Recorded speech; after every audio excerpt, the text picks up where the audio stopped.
mga ka-discarded chicks!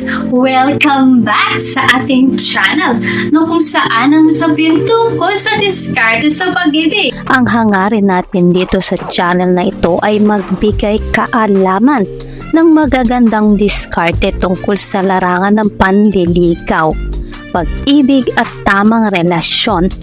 Maraming benepisyo ng pagkakaroon ng jowa pero ilagay natin ito sa tamang konteksto. Kailangan pareho kayo ng jowa nyo na may tunay na pagmamahal sa isa't isa at hindi dapat naggagamitan lamang. Sa video na ito, titignan natin ang ilang simpleng paraan kung papaano mo maispatan ang isang gold digger. Wala nang palikoy-likoy pa at simulan na natin. Number 1, research ka rin. Mga ka-discarte chicks, kaya nga tayo merong stage ng panliligaw ay para may idea ka na more or less kung anong klaseng babae ang ginugusto mo. Dapat sa panliligaw pa lamang ay makakakuha ka na ng idea tungkol sa pagkatao niya. Just to give you an example, kung siya ay ordinaryong tao lamang, ordinaryong empleyado, pwede mong pagmasda ng kanyang mga gamit o hilig. Anong klaseng cellphone ba ang ginagamit niya?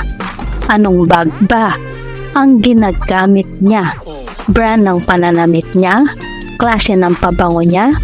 Guys, lilinawin ko lang ha.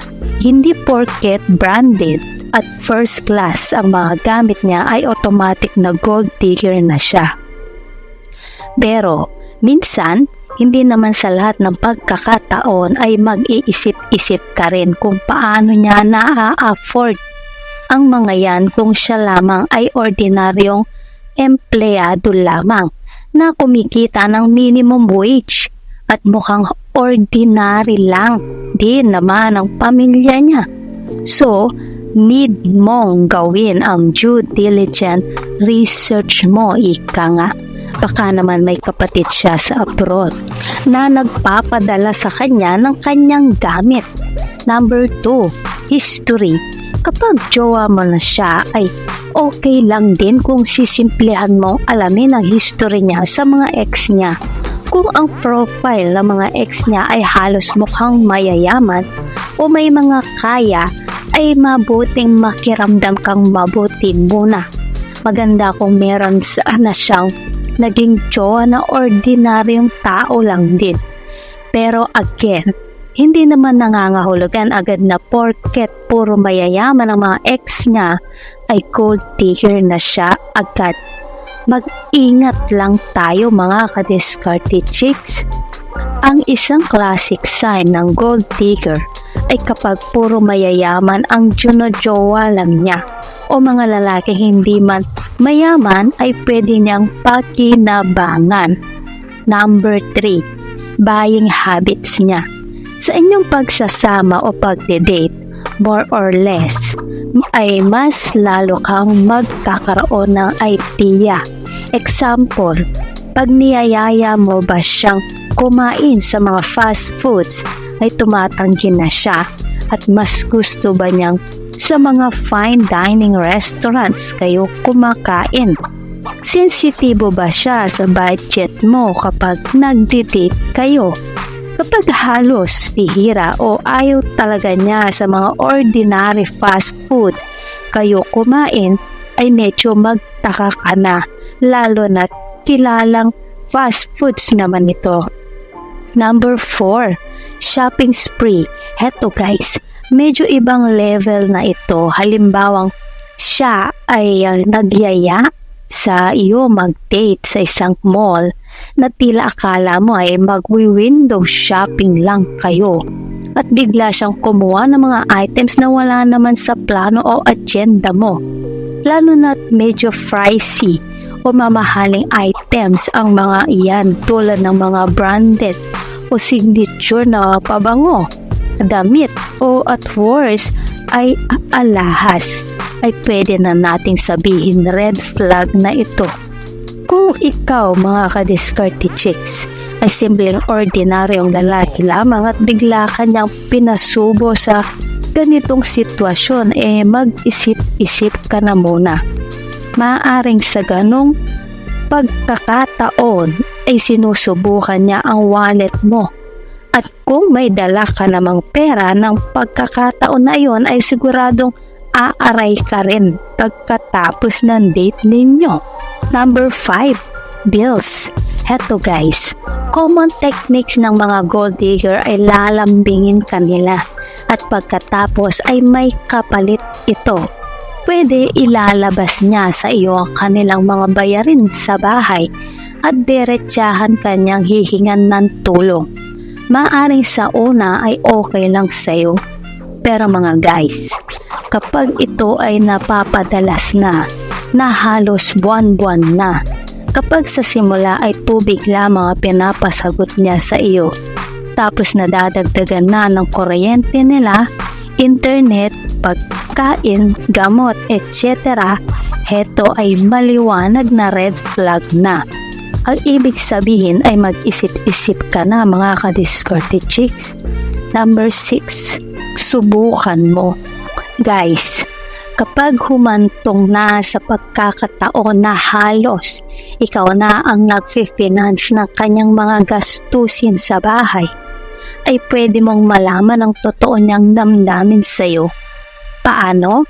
Subukan mong huwag siyang bigyan ng pambayad o pangtusto sa mga bills niya sa bahay at tignan mo kung anong mga pagbabago niya sa iyo. Kapag siya ay biglang nanlamig na sa iyo at tila dumidistansya na siya at kung sa tingin mo ay halos pinabaliwala na niya ang mga text o calls mo, mag-isip-isip ka na. Baka iba na yan, baka mahal ka lang niya dahil may pakinabang ka sa kanya. Red flag na yan mga ka-discarte chicks. Number 7, prank ka siya. Mga guys, huwag kayong magtaka. Merong ganitong mga babae na talagang paprangkahin niya kayo, na naghahanap siya ng isang lalaki na kaya siyang i-finance. Sa isang banda ay nagiging honest lang naman siya. Kadalasan, itsura nila ay talaga namang magagandang babae. Pero, yun nga lang, mga high maintenance kung tawagin. Ang mga profile nila ay nakatira sa magagandang apartment or condominium. Wala naman silang trabaho o hanap buhay kasi ayaw nilang magtrabaho. Mahilig mag-shopping, mahilig sa mga signature na damit at high-end na mga bagay. Again, mga ka-discarte chick, lilinawin ko lang na ang tinutukoy ko dito ay yung mga babaeng diretsahang sasabihin sa iyo na hanap nila ay lalaking kayang i-finance ang lifestyle nila. Pero bago tayo magpatuloy, kung hindi ka pa nakakapag-subscribe, baka naman i-hit mo ng subscribe button. Now na! As in, now na! Number 8, prefer niya ang mga character at personality. Mga guys, pagdating sa bagay na ito ay dapat maging mapanuri kayo. Bakit? Kasi para sa akin, parang normal lang naman sa aming mga babae na maghanap ng lalaking may kakayanan din sa buhay. Sino ba namang babae ang gugustuhin makipagjowa sa lalaking wala namang pera o trabahong matino? Sa madaling salita ay tambay lamang at walang pangarap sa buhay. Pero kapag ang isang babae ay nagtatanong nga sa iyo tungkol sa mga finances mo, tulad ng magkanong sweldo o kinikita mo, may credit card ka ba? Alin ang mga bangko mo? Ilan ang kotse mo? Na nakaraniway, hindi naman dapat itinatanong. Maliban na lamang kung mag-asawa na nga kayo ay magtaka ka na. Isang red flag na naman yan. So yan mga ka-discarte chicks, ang 8 simpleng paraan kung papaano nyo maispata ng isang gold digger. Paalala naman mga kadiskarte chicks, suriing mabuti ang isang babae at huwag agad-agad na manghuhusga sa pagkatao niya. Normal lang na maging practical na babae pero iba naman ang pagiging gold digger. Kapag naramdaman at kumpirmado mo ang jowa mo ay gold digger na nga, ang advice ko sa iyo ay ingatan mo ang sarili mo. Huwag mong hayaang ubusin ka niya.